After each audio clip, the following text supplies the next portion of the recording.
Hey, you, listen up. The NFL season is rolling right along, and DraftKings, as an official sports betting partner of the NFL, is bringing you all the action and all the best deals. Look me in the eye. If you somehow have not signed up for DraftKings yet, well, I got a great deal for you. Download the app. Use the promo code T-Bob, T-B-O-B, and when you bet $5 on any NFL game, you get $200 in bonus bets instantly, which you can then go play with. But T-Bob, I love snaps, I love you, and I've already signed up. Well, guess what? DraftKings is taking care of all their customers throughout spooky season as you get game day sweeteners the entire month of October. So whether you're new, whether you've been around here for a while, DraftKings is the most fun place to play. It's taking care of you. Again, if you're signing up for the first time, promo code T-Bob, $5 NFL bet, nets you $200 in bonus bets instantly. So let's have some fun watching the games this spooky season. DraftKings, the crown is yours. Yo, what's up, everybody? Welcome into a brand new episode of Snaps. It is Sunday morning. I have my Weta Workshop coffee in hand. If you're watching on YouTube, apologize. I got some work going on in the house right now, some exposed pipes and what's not. But we do this every Sunday morning. It's a recap of all the biggest action from yesterday's slate of college football games. I am one of your hosts, T-Bob Hebert, and I am joined by the especially beautiful Aaron Murray today. He's got the quarter zip on. It's 50 degrees, a beautiful foliage-filled background. Looks like he's maybe at the lake or in the woods. Aaron, what's up, man? How we feeling this morning? Doing good, man. It was an awesome day of college football. Wow, I feel like we say this every week, but it just continues to get more and more exciting each and every weekend with plays, stupidity when it comes to coaching calls, teams losing, obviously. But I think we did get some clarity on college football a little bit too, of who really are some of the elite teams that have a definitive shot to win a national championship. So excited to be here on a Sunday morning, breaking it down with you and giving everyone our kind of initial thoughts. Yeah, we'll get through it throughout the day. Mario Cristofraud. Maybe we'll touch on him at the end. Hey, but let's start in the big one, man. The best setting, arguably, in all of college football is the Triple R, the Red River Rivalry. Texas State Fair, 50-50 crowd. You could, game day, big noon kickoff, everybody, you could feel the energy from states away. It felt like leading up to this game. And every single play during this game had this massive make or break. You've made it, you've lost it sort of feeling. It's just one of those epic clashes. And in the end, take a bow, Brent Venables and the Oklahoma Sooners. I was a massive Venables doubter, okay? And so I got to eat a lot of crow here, and I spent all offseason talking about how we have nothing to fall back on. He's never been a head coach before. The defense was so awful last year. Well, everything's turned around for the Sooners. The defense was great. Dylan Gabriel played great, making plays clutch when it mattered, surviving a late lead change in which Texas takes the lead. You're up 27-17 to start the second half. It looks like you have the game in hand, and then slowly over the second half, you watch it erode with a minute left. All of a sudden, you're down 3. What does OU do? Mental toughness, physical toughness. Dylan Gabriel finds a way, drives out, puts him in the end zone, and the Sooners reign supreme. Sarkisian and the Longhorns in shambles, and all of the because that's what I kept accusing Oklahoma fans of doing mental gymnastics all offseason, right? To cover up their insecurities that they got the guy wrong. Well, now there's no gymnastics needed, okay? It's clear they got the right guy. They can feel validated. They can feel celebrated. So congratulations if you are an Oklahoma Sooner. The program appears to be just fine.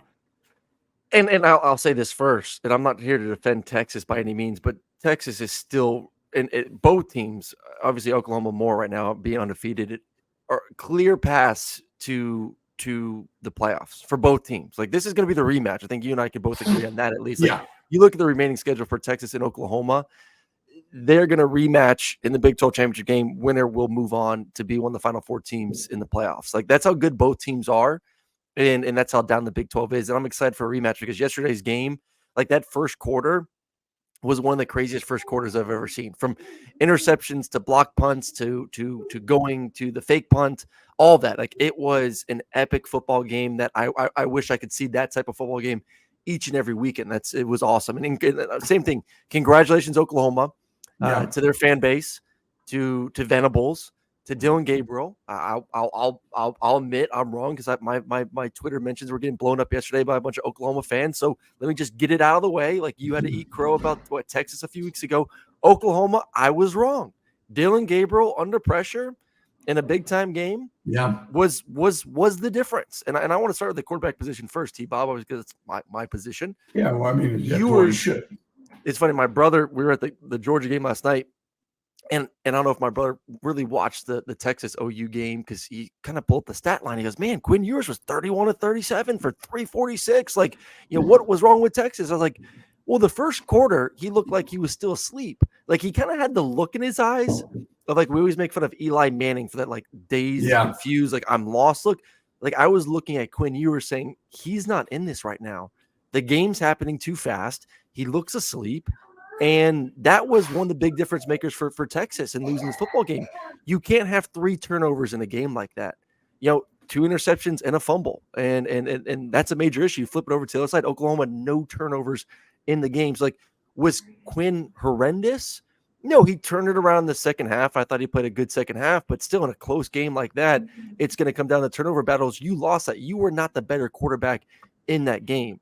And then Dylan Gabriel, who I sent a video out, I think last week on Twitter about he had a goal line run where he trucked the linebacker. Yeah. He's 6 foot, 205 pounds. Dylan Gabriel plays the game like he's 6'3", 6'4", 230. Yeah. The way he runs, the way he puts his body on the line. And that was the difference on that side of the football. Him in big time moments making plays with his arm, but more times than not, him taking off and running, to me, was one of the most impressive things. I knew he was athletic. Did you see his final stat line? Yeah, 113 yards rushing, 285 yards passing, 2 total touchdowns, no turnovers. Yep. He put the team on his back over and over again. That was the difference. Like, Quinn Ewers, I still think it's a better prospect when it's all said and done.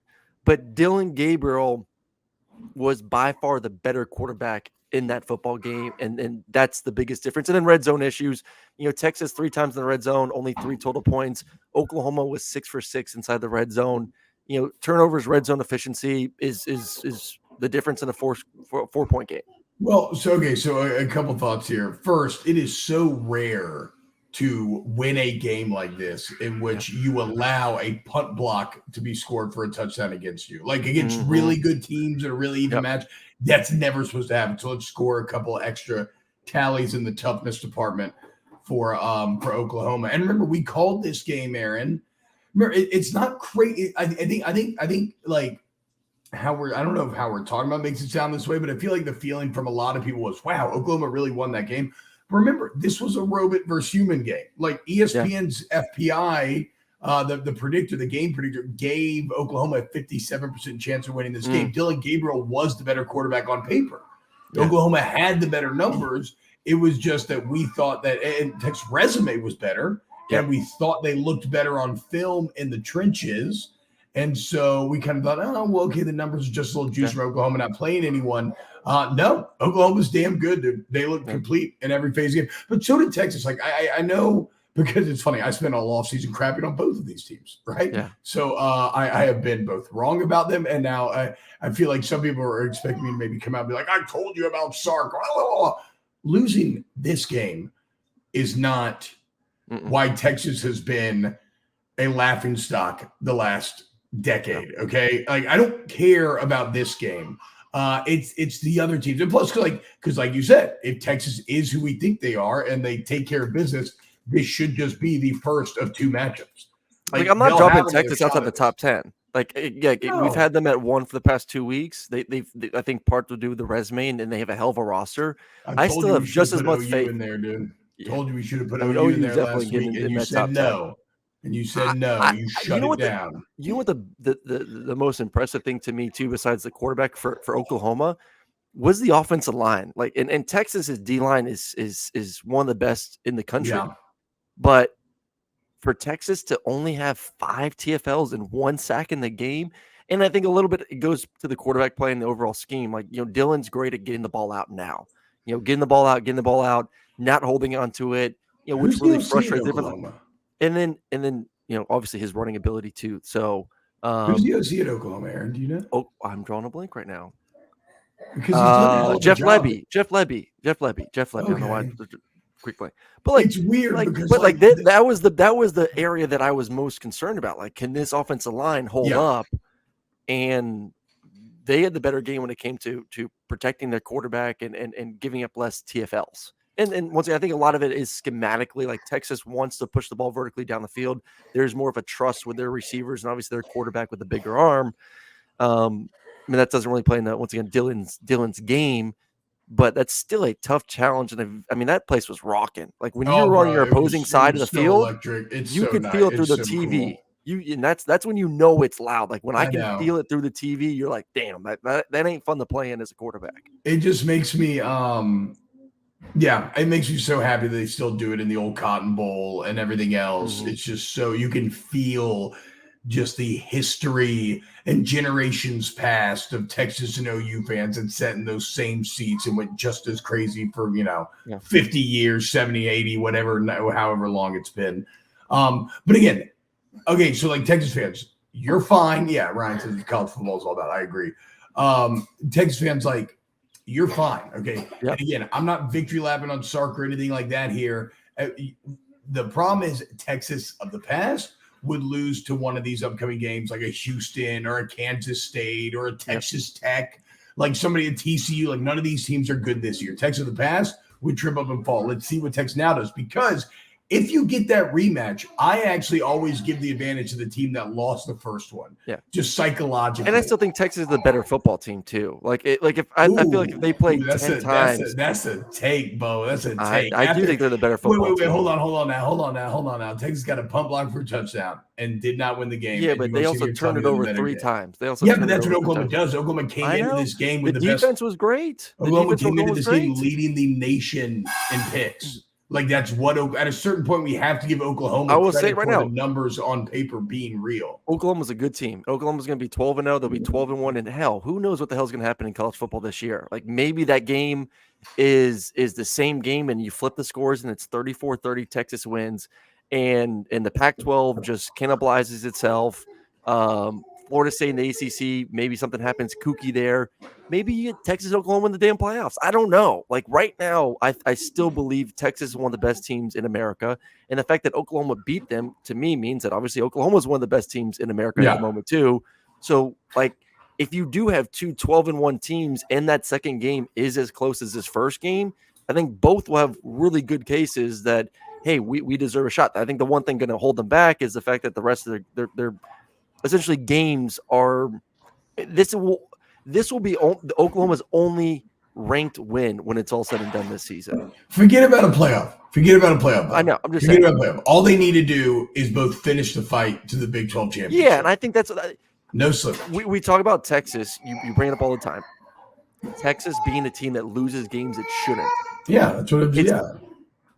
This is a moment for me of, were you a bunch of front runners or not? We talked about it with Colorado, and Colorado bounced back. Like, yeah, they lost to USC a week ago. They had a great win last night, but like, they showed me some fight in that loss to Southern Cal. Yeah. Like, I want to see Texas take this game, understand that everything is still in front of them, and just dominate the rest of their schedule and get ready for a Big 12 championship game. Like, the last thing I want to see is like them go lose next week, and the narrative continues of, yeah, you're a bunch of front runners. It's all great when you're kicking ass, but as soon as you get punched in the mouth, you just turn back into that old Texas that we're used to seeing.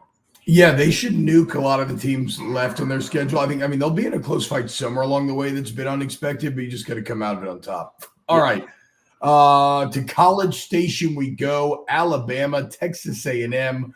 A strong start for the Aggies, but in the end, man, Bama just kind of throttles you. This new version of Alabama where they want to run the ball and they want to play elite defense. They just kind of like a snake constricting around your neck, just slowly but surely squeeze you out of the game.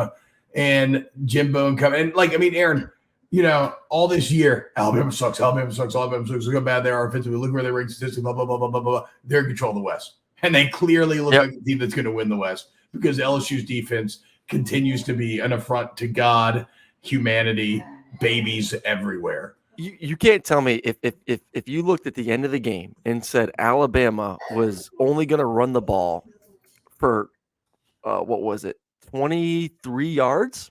23 yards. I mean, this obviously includes sack numbers, but 23 yards that they were going to win the football game. That's true, actually. A&M came out and both D lines just dominated. Like A&M is scary up front, and the same thing with Alabama. Like neither team had any success. Alabama had less than a yard average per carry. A&M had less than 2 yards at 1.9. That's insane. These D lines absolutely kicked ass, and then then you look at the secondary. Like we didn't ignore, but we looked at that Miami game for A&M and said, you know what? Are they going to face another passing attack like Miami? And we'll get to Miami's shit show last night for Georgia Tech, but probably not. Like Alabama's not that passing attack. Well, maybe they don't have to be if A&M's DBs are that bad. And the game plan, I rewatched the game this morning. The game plan for A&M was obviously stop the run. We're going to load the box. We're going to play a lot of three-man front. I mean, the twisting, the stunting, the containing. Jalen was there, but they played a lot of man on the back end. They're just going to say, if Jalen's going to beat us, he's going to have to be accurate. And Alabama came into it saying, we're going to try and run the football, and if we can't, we're just going to take a bunch of shots. We're just going to take shot after shot after shot, and if we can connect on 3 of them or 4 of them, we believe in our defense enough that that's going to be enough to win the game. And Alabama did. They connected on enough shots down the field on double moves. The first touchdown was great, actually really great on Jalen. He looked the safety to the right. The inside slot receiver faked like he was going to run a deep cross and hit it up the middle of the seam, wide open. Great design. But I will say this: the really impressive throw was he was fading to his left, threw the burn on the deep cross in the red zone. I was like, wow, that was one of the better throws I've seen him make. But A&M came with the mindset of if we're going to lose, it's going to have to be on big shot plays down the field because we don't trust Jalen throwing the football. But the problem with that, T-Bob, is him throwing the ball down the field is fine. Like I told you, any quarterback can throw a go ball. Any quarterback can throw it 40, 50, 60 yards down the field, maybe 40, 50 area. Jalen's problem isn't that. Jalen's problem is throwing it between the 5 to 25 yard range. Yeah. That's where he struggles. So like him taking shots, he's done that this year. He did it. He showed us versus Middle Tennessee. Like he can throw the ball down the field with accuracy, 25 plus yards. So like, I think there's an area for A&M defensively where, man, I'm going to make him play that game until he screws up, not play man-to-man coverage and allow their receivers to beat us down the field. And, Byrne had his best game in the season, 197 yards, 2 touchdowns. I thought he was great. But I thought for A&M defensively, man, like you can't give up the big explosive plays. And they did that the entire afternoon. Yeah, so the evolution of this Alabama team continues. Jalen Milroe, definitely, that's a scary sign because it was thought that if you put the game on Milroe, that would be the path to victory. Miller said not so fast. Remember, it's been like this all year long, but you look up and you look at the stats, and Jalen Milroe remains, even after yesterday's game, which Carson Beck was great. Yep. Jackson Dart's been great against LSU, and then they got the win over Arkansas yesterday. Jalen Milroe remains the 3rd highest rated quarterback in the SEC, right behind Jaden Daniels and Brady Cook. So, yeah, I think, the more life changes, the song remains the same. And it's Alabama in the West again.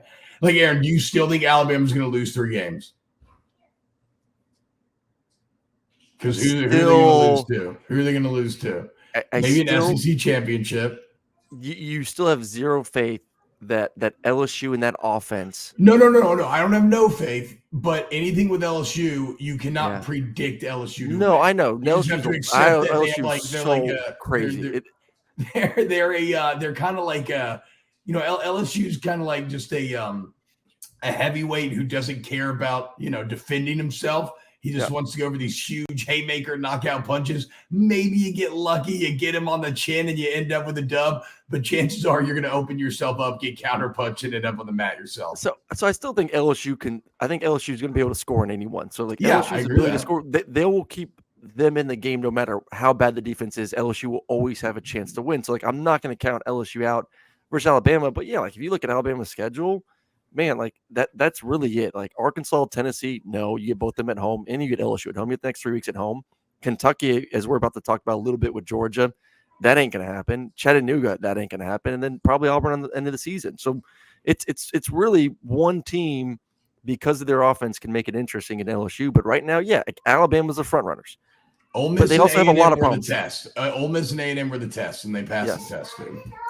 The offensive line still is not what it should be for Alabama. Like they are still not dominant in pass pro. They're not dominant in the run game. They are one of the biggest busts of the season so far. Like if you had to say through the first half of the season, who has been the most, what unit has been the most disappointing in college football, I think you have to put Alabama offensive line up there. And I think part of it's their fault because they talked such a big game this offseason where they set the bar as is so incredibly high. Like this is going to be the Joe Moorhead winning offensive line and no one's going to be close. And they've far been below that mark. I mean, way down there. So that part of the offense still needs to get better.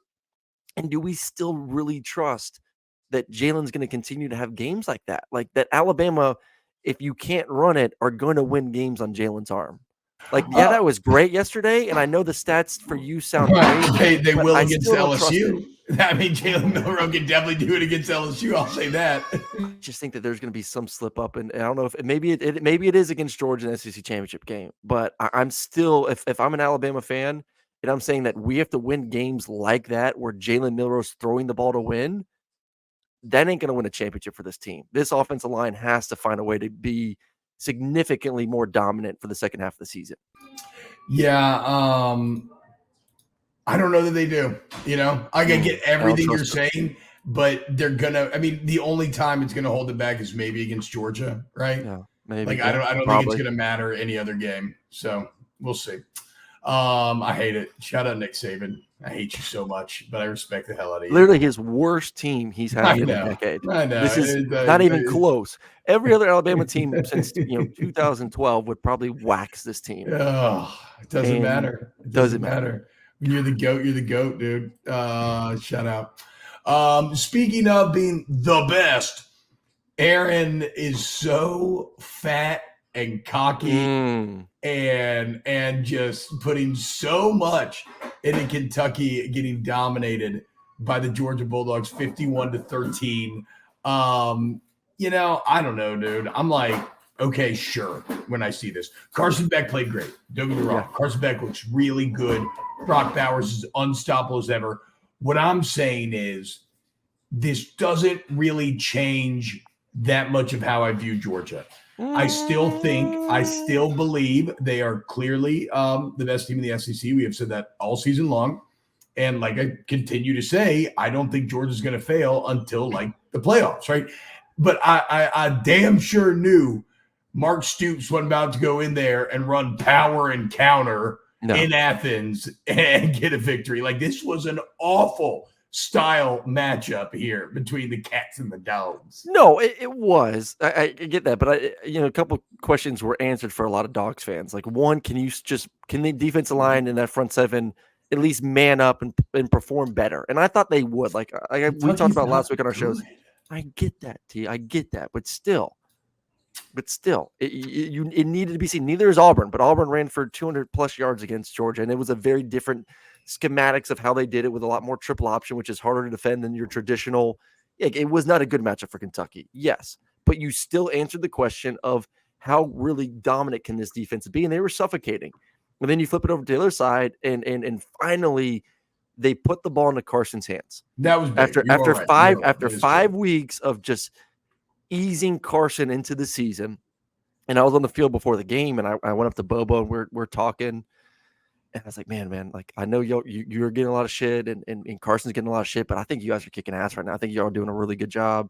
I've loved it. And he said, man, it's just wait for the. He's like, I see. So that's how you got the sty, all that brown on your nose. Yes, all that brown on your nose from Bobo's asshole. Of course, I'm ready. What was my boy? Yeah, so what? I'm sorry. I had to get that trigger. What did he say when you told him that? He said just wait for the night, and he reiterated how impressed he's been with Carson. Bubba was really honest with me. Like, Bubba will tell me if he's not, like, he'd be like, there's still some things we're working on. He's like, he looked at me and said, no, like, this kid is doing everything that I want him to do. And it's been really impressive. Like, that was a sign of me, or of him telling me somewhat of like, I trust him. We trust him as a staff to put the ball in his hands and let him go win football games for us. And like last night was, and Kentucky's secondary was the big question mark. Like, they told us that in the offseason, and it hasn't been really exposed yet. And that was kind of the first night that we really got to see, like, okay, yeah, they got some major issues on that side. But, and I don't know how much of the game you watched, but the throws that Carson was making, like that first deep cross he threw for a touchdown, It was unbelievable. It's as good a throw as quarterback can make. He looks like a 5-star giant, like that you've been saying he's good. It's the first time, to your point, it's the first time all season long where they trust him, but it's also the first time all season long where he has looked like the guy that you had me put a very big preseason bet on to win Heisman. Little baby bet. No, that was slightly more a little baby bet, but But I mean, listen, if they would have let him cook like this for the entire season, like, who knows? But he's special, man. And I think you're going to see a guy that continues to gain more and more confidence, especially after the past 2 weeks. Like, to do what he did in the second half versus Auburn on the road, then to flip it around and have the game he just had versus Kentucky. I know you say that this doesn't change your mind about Georgia. It does a little bit for me. Like, I think we had him at 4 or 5 in our poll last week. Like, I think now, and this kind of goes back to what we talked about earlier. Now it makes me kind of get back to the mindset we had before in the preseason. It really is, in my mind, Georgia and Michigan now. Back again. Like, we've been fumbling and bumbling, and we really weren't sure how good these teams really were because of their schedules at the beginning of the season. But now we're seeing them kind of take that next evolution for both teams of really dominating the way we know they can dominate, and flexing in certain areas that we had questions about. And if Carson looks like this, and we know the defense is going to be still, even if they're not as good as they were the past 2 years, still going to be a top 10, top 15 defense when it's all said and done, it's going to be hard to beat the Dogs this season. Yeah, look, I think that I think in terms of national championship hopes, yes, it's still Georgia and Michigan probably. But that in terms of resume, like if we're doing our top 10, this is a good win, but let's not make too much of it. Like, this Kentucky team's but they finally dominated. No, like, I know. The way in which they won. But Michigan's dominated every game, and they played teams that are equivalent to Kentucky in the Big Ten. So it's like, it's just like, I don't know. It's I'm still look. I mean, what are we so impressed with Kentucky about? They beat Florida. Yeah, like that's it. But I think before that they played like the worst schedule in the manner in which they win some of these games too. Like for Michigan example, like. To dominate Nebraska and a team that was actually pretty darn good. Like, we've thought about Nebraska, their ability to stop the run. Hey, told you they were going to jump on Friday, baby. Let's go. I mean, Nebraska may still, have a chance on that side. We'll see. But, then they go and turn around and beat Minnesota 52-10. Like, Michigan is it's not only the and that's why we kind of hesitate on Oklahoma a little bit last week, still kind of favored Texas. It was like, yeah, Oklahoma hasn't played necessarily a tough schedule, but they've looked the part in all of those games. Yeah. Like, they've done what they needed to do to say this isn't just a fluky wins or whatever. Like, no, we're kicking ass. So Georgia's done that once this season. Michigan's done it every week up to this point. No, I agree. But we'll see. Yeah, I agree. All right, and then the final game that we'll be breaking down on this morning recap show, even though there's a lot of good football to get to yesterday. Notre Dame, man. Going on the road in Louisville, and close for a while, but Louisville pulls away in the end. I actually didn't get to watch this one as much as I wanted to yesterday, so I'm playing a little bit of catch up here. Look, we talked about it. It was a really tough physical, mental spot for Notre Dame entering third-ranked game in a row. The last two were, true 60-minute battles where you lost one in the last second, won one in the last second. You're on the road again. You got USC next week. Very talented spot schedule-wise. And I think I was just guilty, though, of not really taking Louisville seriously. I knew they were undefeated. I knew they played nice. I knew Jack Plummer had good stats. They They've gone into NC State, come out with a 13-10 win. But damn, 6-0 Notre Dame win. Brom, take a bow. Yeah. Got the Cardinals rolling right now. Notre Dame get their ass whooped at the line of scrimmage, just dominated at the line of scrimmage. They couldn't run the football. Estime had 20 yards on 10 carries. They were in the backfield constantly getting after Hartman, 5 sacks on the day. Like, they whoop their ass at the line of scrimmage. And Notre Dame is not good enough at the receiving position to make up for a lack of a running game. Notre Dame is the team that is your quintessential. We play great defense and we run the football and we look like an NFL team that wins games similar to how they beat Ohio State. And that's how they're going to do it. If Notre Dame can't run the football and they're turning it over, I think 5 total turnovers for the Irish. Hartman, there's no way in hell you can win. They just don't have the dudes. Yeah, you don't have the dudes at receiver to be able to make up for that. And that was a problem on their side. And that's going to be continue to plague them. They can't win one-on-one battles, and the offensive line was horrendous.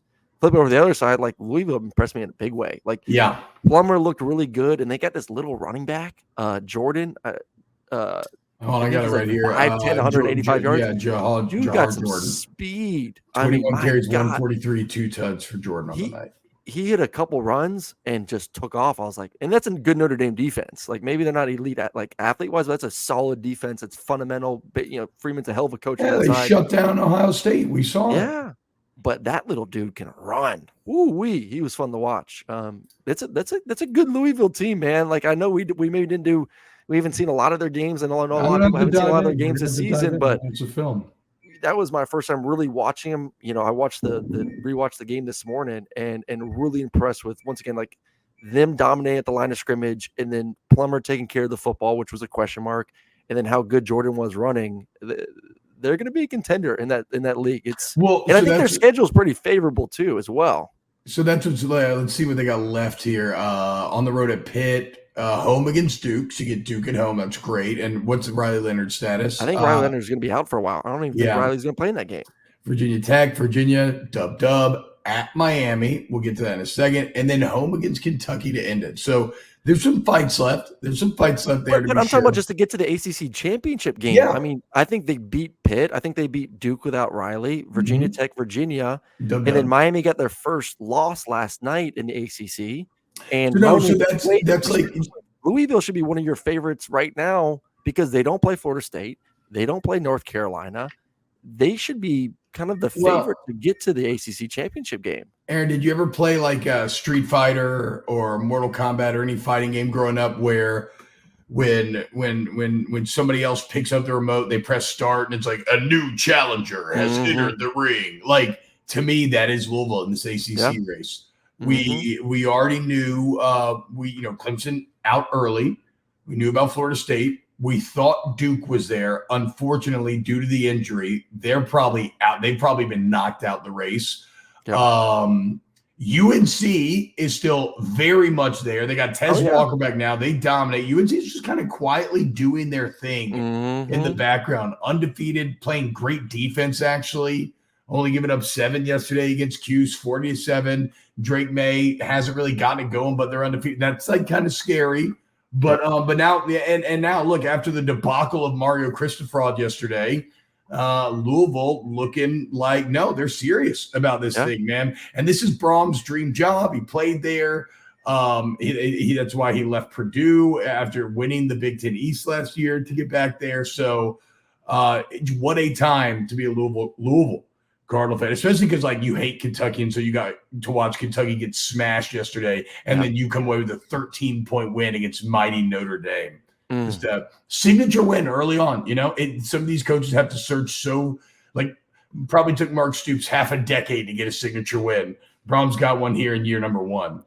It just Notre Dame, man, 5-2 now, and I got to go back and watch that USC game. I just was way past my bedtime. It was a long day for your boy. I tried, bro. I tried. It was like 12:30 in the third quarter. I'm a little bit worried about them next week. I mean, this is going to be 4 straight ranked matchups, and you saw that fatigue factor kick in versus Louisville last night, and you got stomped, you got beat up physically and obviously mentally too, getting that L, and now knowing that, like, what is Notre Dame playing for the rest of the season? Pride. That's it. Like, your aspirations of being, hey man, we went out this offseason. We got Sam Hartman, who in our mind was the missing piece. Like, hey, we got one of the best quarterbacks in the country. We had a really good team last year. We didn't have a quarterback. So now that issue's been solved. We are a national championship contending team. Like, this team really felt like they were, and they should. And now it's over. Like, that's the shitty thing about being an independent team. Like, that is over. There's no conference championship to play for. True. There's no playoff or national championship to play for. You're playing for a New Year's Six Bowl. They are. For whatever that means to you nowadays. That's what you're playing for. And that's also why the expanded playoff will be tighter. Yeah, but you have that depression level on top of now your 4th ranked football game. Like, there's no, like, man, we just need a game to feel good about ourselves. Like, we just need to kick someone's ass. This is where your leadership's got to come into play. We said that this past week. You got to say, F it, man. Like, you know what? If we're going to be in the mud, let's drag these motherfuckers down there with us. You know what I'm saying? These little pretty boys out of LA. Let's drag them down in the shit with us. But I feel you. I don't know they're going to do that because you are right. That's a big morale blow. Yep. Yeah, so that'll do it for today's Snaps. I thought you want to. Quick thought on Mario. I was about to transition there. On the way out here, though, we have to talk about that greasy motherfucking Mario Cristofraud. In one of the most inexplicably poor decisions I've ever seen in my entire life. Miami has the ball. They're up 2017. There's 33 seconds left. It is 3rd and 10, and they're running zone read. Georgia Tech has no timeouts. There is no need to get the first down. There is no needless risk. There is absolutely no reason at all to run the ball. None. Full stop. You're not going to cover. You're not going to cover if you pop a touchdown. You ain't going to cover the spread. Like, there's nothing Yes, exactly. Like, you can't even create a reason out of thin air as to why you run the ball. You end up running the ball. It gets put on the ground. Georgia Tech gets it, and then Haynes King, who doesn't have a touchdown on the day, manages to throw the game-winning score as time's expiring. Haynes King also, shout out him, beating the team that beat A&M on the same day that Texas A&M loses. I love modern college football. But look, man, this is why people say things like Mario Cristofraud. This is why he has a 500 record as a Power 5 coach. He did the one thing that opened the door to a loss. It's inexcusable, and it's indefensible, and it's inexplicable. I tagged you on there's a player for them on the sideline saying, you can see it on TV saying, I saw that. What the fuck are we doing? And he's crying. I felt so bad for him. Yeah, because, like, you lost to Georgia Tech. You're about to be undefeated top 15 team in America, Miami. Even with how bad you played for Georgia Tech, like, whatever, you found a way to win an ugly game. Like, it sucks. We probably would have given you crap. But at the end of the day, like, you still won the game. Mario's great at recruiting. He's a hell of a job of assembling a football team. And he went to Miami for that specific reason. Can you put together a bunch of really good guys in the state of Florida? But when it comes to coaching and coaching decisions, you've said it all offseason. He's a fraud. And this was a prime example of one of, I don't know if there's a worse decision I've ever seen in football. You have the win in your hand. The game is over. Everyone in the stadium knows it. Georgia Tech knows it. The game is over. And you run a play and you end up losing it. When all you got to do is take a knee and the game's over. One of the worst, if not the worst decisions I've ever seen in my life from a coach. The worst. Yeah. I know. If you're listening right now, and if you've experienced something that was worse than that, please hit me up, hit T-Bob up, because I've never seen anything as piss poor as that from a head coach. Let's see. I talked so much shit about people this offseason. So you lose confidence in a head coach there too. Like that's. Oh yeah. Like they're saying, "What the fuck are we doing?" Yeah. In the locker room, everyone is looking at each other now and saying, "What the fuck was our coach?" Oh, they all talking shit about Mario. They're talking mad shit about when Mario. they're hanging out later that night. And that's a tough place to be, man. If you don't have the respect of your players, all your messages get a lot harder to push through.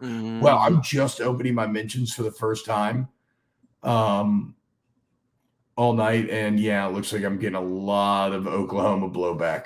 Oh yeah, from when I went on the herd right before the season started. Damn. I also forgot saying this in my LSU postgame show. I said I wanted LSU to bukkake me with success. yes. Which I actually love that line. All right, boys, that's going to do it for us today here on Snaps. Remember, youtube.com/@VolumeSnaps. The road to 7K continues. Like, subscribe, Google Snaps podcast. I said that was the most inexplicably bad coaches I've ever seen, and Brumley points out I was on the field and the ball was spiked with 0 seconds left. Okay, that was also not, that was not the best, but I still think Chris Frauds was dumber because they had the game won. We didn't have the game won, right? They had the game won. Google Snaps podcast. You can find it, rate it, review it, share with your friends, your family. If you enjoy the show, we love you so much. We will be back live on YouTube tomorrow, Monday, and fingers crossed. Maybe a little more live YouTube coming up pretty soon. Hope to be sharing some news there. So we love you, and we hope you all have a great Sunday. Thank you, Ryan Brumley, excellent producer, and everybody else. We'll see you on Monday.